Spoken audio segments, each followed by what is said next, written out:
Las últimas 48 horas de Adolf Hitler, lo que realmente ocurrió en el búnker. Berlín, abril de 1945. Una ciudad en llamas, una guerra ya perdida.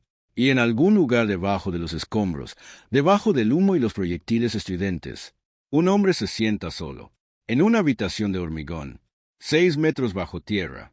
El nombre más temido del siglo XX, reducido a esperar. Sus generales se han ido. Sus aliados lo han traicionado. Sus ejércitos solo existen en los mapas. Y aún así, ¿qué pasó dentro de ese búnker en esas últimas 48 horas? Las decisiones tomadas, las palabras pronunciadas, los secretos enterrados. Nunca se ha contado completamente, porque algunas de las cosas que pasaron allí abajo nunca estuvo destinado a ser encontrado. Bienvenidos, y una cálida y sincera bienvenida a Español Historia. Este es un lugar construido para aquellos que creen que la historia no es solo una colección de fechas, sino una historia viva y vibrante, llena de coraje, tragedia y verdad. Si este canal es nuevo para un espectador, la invitación es simple y sincera. Tómate un momento, busca el botón de suscripción y púlsalo. No cuesta nada, y es fundamental para mantener vivas estas historias. Y para los que ya están aquí, gracias. De verdad, una pregunta rápida antes de empezar.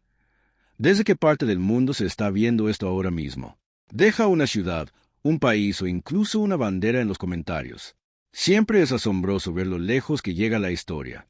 Si la historia real, documentada y no contada te conmueve, dale me gusta a este video y activa la campanita de notificaciones para que la próxima historia vuelva.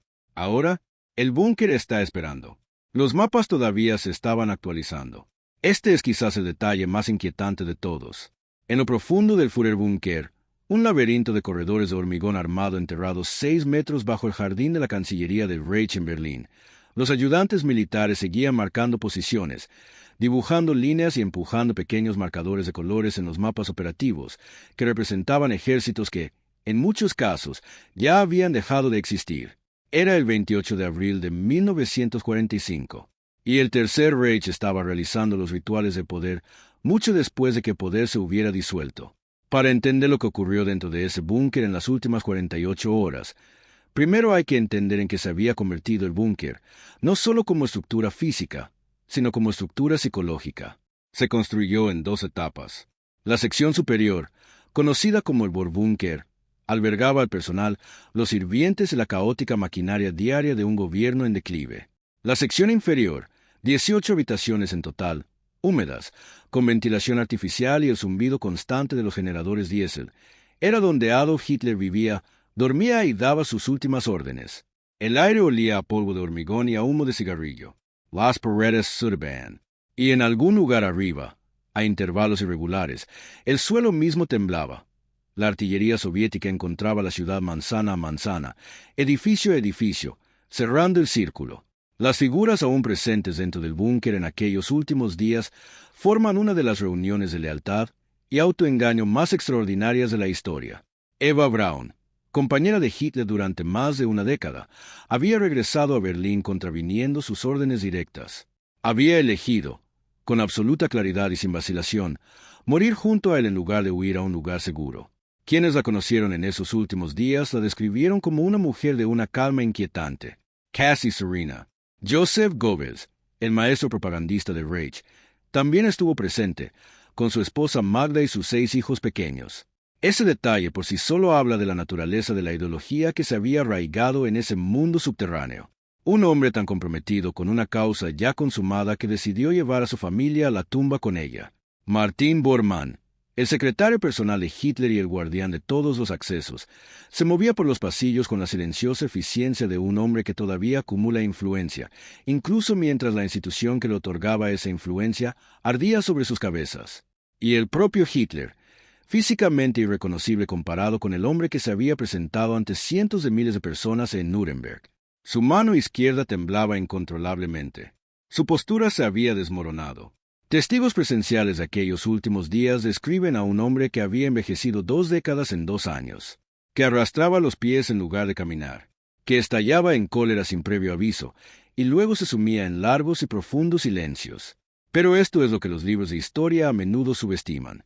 Incluso el 28 de abril, Hitler no estaba simplemente esperando morir. Seguía al mando. Seguía creyendo, o fingiendo creer, que el relevo llegaría, que el grupo de ejércitos del general Felix Steiner rompería el cerco soviético, que los aliados occidentales y los soviéticos se fracturarían políticamente antes de la caída de Berlín, que la historia, como antes, daría un giro en el último momento. No lloraba, pero esa negativa extraordinaria y catastrófica a aceptar la realidad, es precisamente lo que hizo que las siguientes 48 horas dentro del búnker fueran tan peligrosas. Porque un hombre que no tiene nada que perder, todavía había gente a su alrededor que podía destruir. Si esta historia ya te insinúa algo, dale me gusta a este video. Compártelo con alguien que ame la historia real y documentada. Hay mucho más por venir, y el búnker se está volviendo cada vez más oscuro a partir de ahora. Hay un tipo particular de silencio que cae sobre una habitación, cuando un hombre se da cuenta de que ha sido abandonado por todos en quienes confiaba. No es el silencio de la paz. Es el silencio de algo que se rompe, lenta e irreversiblemente, debajo de la superficie. Ese silencio cayó dentro del Führerbunker en la noche del 28 de abril de 1945, y llegó en forma de telegrama. El mensaje había sido interceptado por la propia red de comunicaciones del Reich, una amarga ironía que la historia rara vez destaca. No provenía de un enemigo. No llegó de Londres, Moscú ni Washington. Vino de Heinrich Himmler, el hombre en quien Hitler había confiado más que en casi todos los demás. El arquitecto de las SS. El ejecutor de la ideología. El individuo más temido dentro de todo el aparato del Tercer Reich. Un hombre cuya lealtad Hitler había considerado, hasta ese momento, absoluta e incuestionable. El informe interceptado confirmó lo que las emisiones de radio extranjeras venían sugiriendo desde hacía días. Himmler se había reunido en secreto con el conde Folke Bernadotte, un diplomático sueco, intentando negociar una rendición unilateral a las fuerzas aliadas occidentales, a espaldas de Hitler, sin su conocimiento, sin su autoridad. La reacción dentro del búnker fue descrita por múltiples testigos oculares como algo que nunca habían presenciado antes. Estos eran individuos que habían soportado años de ira de Hitler. Esto fue diferente. No se trataba de la furia performativa de un comandante que reprendía a un general fracasado. Era algo más crudo. Algo que quienes estaban en el pasillo frente a su cuartel describieron más tarde como el sonido de un hombre cuya arquitectura interior finalmente se había derrumbado por completo. Hermann Fechelin, cuñado de Eva Braun y enlace personal de Himmler dentro del búnker, fue sacado a rastras de un apartamento civil en Berlín, donde lo habían descubierto vestido de civil, aparentemente preparándose para desaparecer en la ciudad. Fue llevado ante un consejo de guerra convocado apresuradamente, y por orden directa de Hitler, fue fusilado en el jardín de la Cancillería del Reich. Un hombre vinculado por familia a la mujer con la que Hitler se casaría en cuestión de horas fue ejecutado sin dudarlo. Ese único acto revela más sobre el estado psicológico dentro del búnker de lo que cualquier relato escrito podría. Pero la traición de Himmler no fue el único golpe asestado esa noche. Días antes, Hermann Göring, mariscal del Reich, fundador de la Luftwaffe y el hombre a quien Hitler había designado oficialmente como su sucesor, había enviado un telegrama desde Berchtesgaden que Hitler interpretó como un ultimátum. Göring había solicitado confirmación de que, dado el aislamiento efectivo de Hitler en Berlín, debía asumir el liderazgo del Reich. Para Hitler, esto fue interpretado como un intento de golpe de Estado. Göring fue inmediatamente despojado de todos sus títulos, expulsado del partido nazi y puesto bajo arresto de las SS. En el lapso de 48 horas, los dos hombres más poderosos del Tercer Reich, las dos figuras que representaban, más que casi nadie, la maquinaria institucional del régimen, fueron expulsados. Lo que quedó dentro del búnker ya no era un gobierno. Era una corte, aislada del mundo, operando solo por lealtad. Y la lealtad, a esa altura, era indistinguible del cautiverio. Este es el momento que los historiadores a menudo pasan por alto en favor de las horas finales más dramáticas, pero merece ser examinado con precisión, porque replantea fundamentalmente lo que ocurrió después. Las órdenes que Hitler dio tras estas traiciones no fueron las de un hombre dispuesto a morir con dignidad. Fueron las de un hombre que sentía, con plena convicción, que le habían fallado, no por ideología, ni por estrategia, ni por la naturaleza misma de la guerra que había iniciado, sino por las personas que lo rodeaban. Lo personal, no lo político, comenzó a dictar su testamento político final en la madrugada del 29 de abril, y en él, entretejido entre los nombramientos de sucesores y la reorganización de un gobierno que jamás gobernaría, estaba la culpa. La culpa es de los generales. La culpa es de los traidores. La culpa, sobre todo, recae en los judíos, a quienes atribuyó, en sus últimas palabras escritas para la historia, toda la catástrofe de la guerra que él mismo había iniciado. El búnker había sobrevivido a la artillería soviética. Había sobrevivido al colapso del frente oriental, a la caída de todas las grandes ciudades alemanas y a la desintegración de grupos de ejércitos enteros. Lo que no pudo sobrevivir fue el momento en que su ocupante se dio cuenta de que los hombres sobre los que había construido su mundo simplemente se había marchado. Este es el tipo de historia que cambia la forma en que uno ve el mundo. Deja un comentario abajo. ¿Qué te impactó más de este momento? ¿Las traiciones, el delirio o el silencio que siguió? La historia aún no ha terminado. Aproximadamente a las 2 de la tarde del día 30 de abril de 1945, Adolf Hitler comió el almuerzo. Sopa de verduras. Se sentó con sus 2 secretarias y su cocinera dietética, el mismo ritual tranquilo y doméstico que había mantenido durante su estancia en el búnker, y comió. Habló con calma. Agradeció a las mujeres por su servicio. Expresó, según varios relatos, algo que casi parecía paz. 40 minutos después, él estaba muerto. Ese contraste, lo mundano contra lo monumental, es lo que hace del 30 de abril uno de los días psicológicamente más desorientadores de toda la historia de la Segunda Guerra Mundial. Pero para entender esos 40 minutos finales, primero hay que comprender las horas que lo precedieron.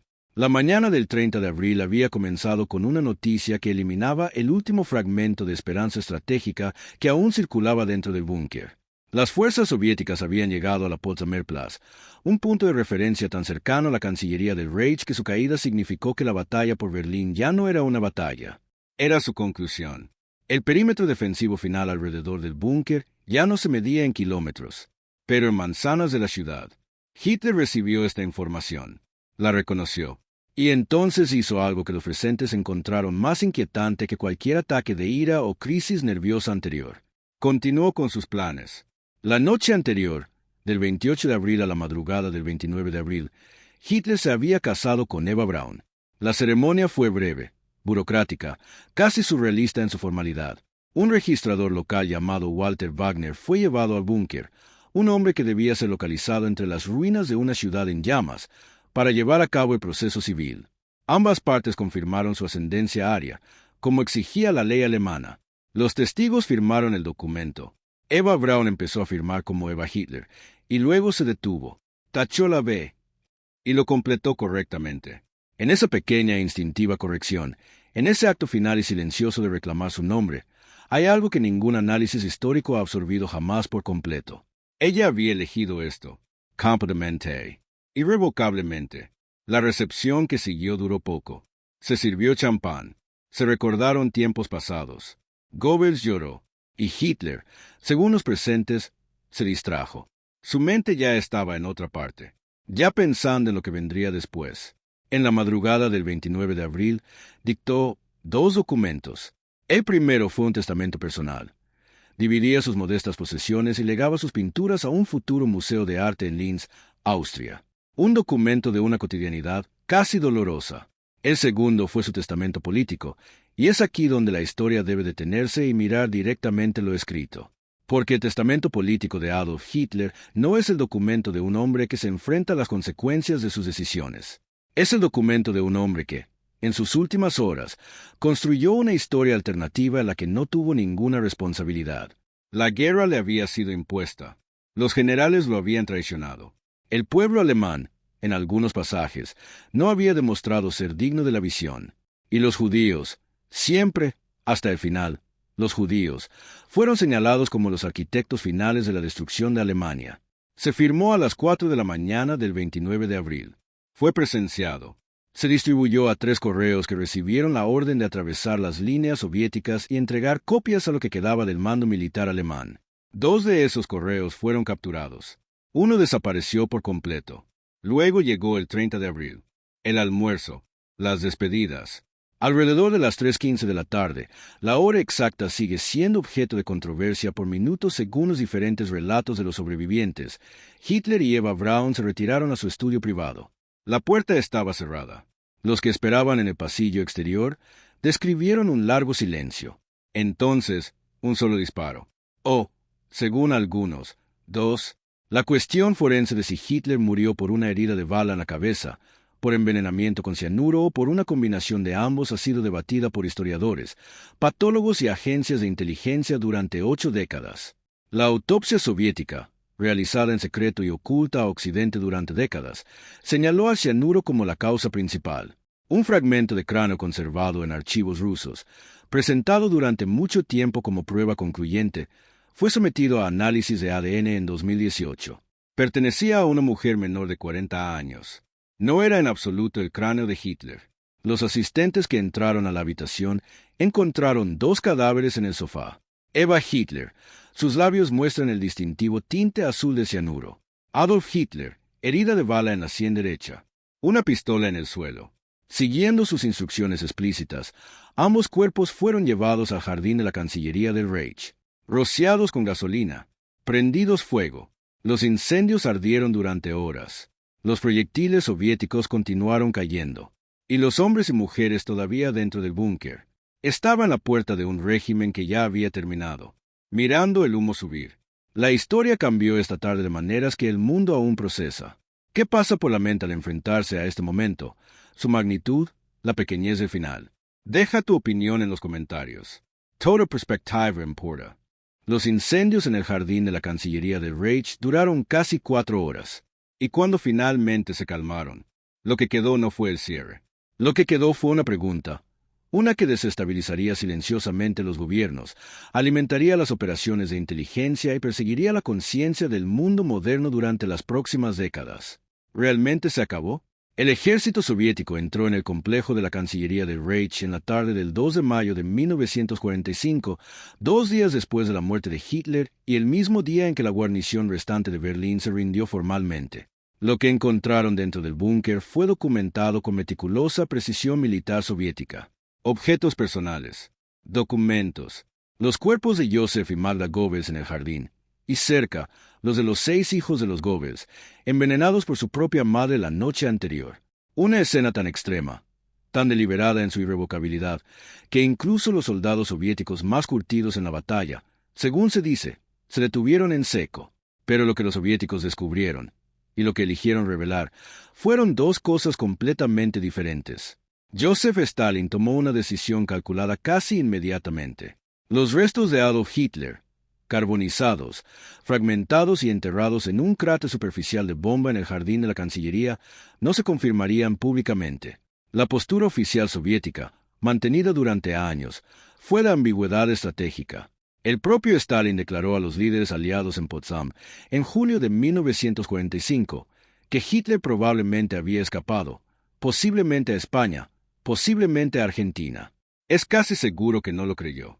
Pero la ambigüedad tenía un propósito. Un Hitler muerto confirmado era un capítulo cerrado. Un Hitler no confirmado era una sombra permanente, una herramienta de influencia psicológica, un fantasma que podía invocarse cuando conviniera políticamente. La unidad de inteligencia soviética SMERS recuperó lo que consideró los restos de Hitler. Se cotejaron los registros dentales con los del dentista personal de Hitler, un proceso que proporcionó la confirmación forense más sólida disponible en aquel momento. Los restos fueron enterrados en secreto, exhumados, reenterrados, finalmente, en 1970, incinerados y esparcidos en un río por orden del director del KGB, Yuri Andropov. La Unión Soviética no quería un lugar de enterramiento, porque una tumba podría convertirse en un santuario. En el vacío dejado por el secretismo soviético apareció algo predecible y profundamente humano, el mito.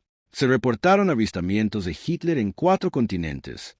Los archivos de inteligencia de la CIA, el MI6 y varias agencias sudamericanas estaban repletos de pistas, rumores y supuestos encuentros. Algunos eran evidentes invenciones.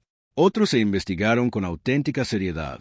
El FBI mantuvo un archivo activo de Hitler hasta bien entrada la década de 1950. Las narrativas de escape, Hitler huyendo a Argentina en submarino, viviendo bajo una identidad falsa en la Patagonia, se convirtieron en un elemento permanente de la cultura popular. Se escribieron libros. Se produjeron documentales. El mito resultó ser mucho más duradero de lo que justificaban las pruebas. Porque la evidencia, registros dentales, testimonios de testigos oculares de los sobrevivientes del búnker, El trabajo forense realizado durante varias décadas por investigadores independientes apunta de manera consistente y abrumadora en una sola dirección. Adolf Hitler murió en ese búnker el 30 de abril de 1945. El estudio forense francés de 2018, que examinó dientes conservados en archivos rusos y los comparó con registros dentales y radiografías de tiempos de guerra, concluyó con certeza clínica que los dientes eran de Hitler y que la muerte había ocurrido dentro del búnker.